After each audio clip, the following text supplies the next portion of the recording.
Stadion Partizana, kolokvijalno poznat kao JNA, fudbalski i atletski stadion u Beogradu, na kome igra fudbalski klub Partizan. Na njemu u zvanične utakmice igra i fudbalska reprezentacija Srbije. Stadion se nalazi u naselju Autokomanda, opština Savski Venac. Dugo je nosio ime Stadion Jugoslovenske narodne armije. Od 1951. do 1989. bio je u vlasništvu tadašnje Jugoslovenske narodne armije. Vlasnik stadiona je sada fudbalski klub, zapravo Jugoslovensko sportsko društvo Partizan. Izgradnja stadiona započela je poslije Drugog svjetskog rata na mestu starog stadiona BSK-a, koji je imao za to vreme nevjerovatnih 25.000 mesta na kome su igrale fudbalske reprezentacije Kraljevine Jugoslavije i BSK Beograd. Stadion je izgrađen uz pomoć Jugoslovenske narodne armije u periodu od 1948. do 1951. godine. Prva utakmica odigrana je 9. oktobra 1949. godine između Jugoslavije i Francuske, završena rezultatom 1:1. Stadion je zvanično otvoren na dan Jugoslovenske narodne armije 22. decembra 1951. godine. Od sredine 50. godina 20. veka pa do 1987. na stadionu se svake godine održavale parade za Dan mladosti. Stadion Partizana imao je kapacitet od 55.000 gledalaca pre nego što je UEFA usvojila nova pravila bezbednosti. Renoviran je 1998. i sad ima 32.710 mesta. Igrački teren ima dimenzije 105 puta 70 mesta, tribine imaju 30 redova sedišta i postoji 30 ulaza za gledalace. Najviša tačka stadiona je na visini od 21 metar, a najudaljenija mesta gledalaca su na rastojanju od 236 metara i po dužini sever-jug i 150 metara po dužini istog-zapad. Navijači Partizana svoj stadion nazivaju Fudbalski hram. U decembru 2011. godine stari semafor zamenjen je novim modernim LED ekranom. Nakon 54 godine Lampioni su otišli u penziju. Prva utakmica sa Lampionima bila je protiv Vardara 1957. godine, a posljednja protiv Kragujevačkog Radničkog 2011. godine.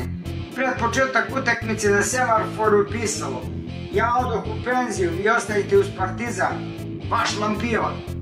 U januaru 2014. godine konačno su postavljene crno-bele stolice na stadionu Partizana, duž cele istočne tribine ispisano ime kluba, naravno Partizan. A sad prelazimo na deo koji je veoma bolan i koga je malo ko u ovoj zemlji smeo da otvori. Naravno, pre mene je to uradio naš slavni pisac i najveći komediograf današnjice Dušan Kovačević. Najelazimo na deo koji govori o stradalim ljudima koje su komunisti pobili i zakopali ispod stadiona Partizana. Pogledajte video do kraja da biste saznali kako mračna prošlost može da utiče na budućnost fudbalskog kluba Partizan i srpskog fudbala uopšte. Kosti viđenih Beograđana koje su Partizani pobili 1944. godine nalaze se u parku između Autokomande i stadiona Crvene zvezde. Nijedno mesto nije obeleženo, lanac komandovanja je Tito Ranković Krcun. Što se tiče objekata u Srbiji koji leže na grobovima, ima ih više. U Beogradu je označen stadion Obilića, a neki kažu čak i Partizana. Naravno, komunisti posle Drugog svjetskog rata su streljali veći deo Beograđana i zakopali ih na placu na kojem se nalazi stadion u Kumskoj.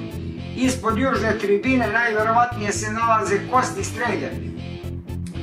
Dokumentacija pokazuje da je reč o organizovanom poduhvatu, a nikako o slučajnosti niti anarhiji. Stotine spiskova streljanih uključen je ceo partijski aparat da vodi evidenciju. Mesni odbor i OZNE su slali višim krugovima vlasti o tome koliko je ljudi streljano, koliko je pobeglo, a koliko je osuđeno. Zato Partizan nikad ne može da krene dalje. Isto važi i za fudbal u Srbiji. Mnoga stratišta se nalaze ispod stadiona, kao što je stadion Borca iz Čačka, Sloge iz Kraljeva i drugi. Dok se kosti mučenika i stradalnika ne opojaju, dok se ne otkriju nalogodavci i izvršitelji tih zločina, fudbalski klub Partizan, a i ostali krugovi u Srbiji ne mogu da krenu dalje. Ova mračna prošlost stoji kao kamen spoticanja, ne samo za Partizan, već i za celokupni partijski fudbal. Ova mračna prošlost stoji kao kamen spoticanja ne samo za Partizan, već i za celokupni srpski fudbal. Sve dok se ne suočimo sa prošlošću, teret neizvesnosti i nepravde će nas pratiti. Bez apela za nevine žrtve i bez otkrivanja istine o odgovorima za zločine, nećemo moći da pronađemo mir ni na terenu ni van njega. Naša dužnost je da se setimo, poštujemo one koji su stradali, jer tek tada možemo krenuti napred. Suočavanje sa istinom bolno je, ali neophodno za ozdravljenje fudbala u Srbiji. Kosti koje leže ispod stadiona su svedoci prošlih vremena, koje ne smeju biti zaboravljene. U trenutku kad ih opojamo i priznamo njihove patnje, otvorit ćemo put ka novom svetlijem poglavlju za Partizan i za sve druge klubove. Samo tada možemo očekivati da naš fudbal procveta i postane ono što svi želimo, simbol nade, ujedinjenja. Hvala vam što ste gledali video. Ako vam se dopada, lajkujte, komentarišite i podijelite video sa prijateljima. Pratite naš kanal koji nezaustavljivo raste. Pratite ga za još ovakvih priča i budite deo zajednice koja ne zaboravlja svoju istoriju. I naravno, koja nezaustavljivo raste. Budite uz gospodara monstruma, budite uz naš Partizan, budite uz srpski fudbal. Pozdrav!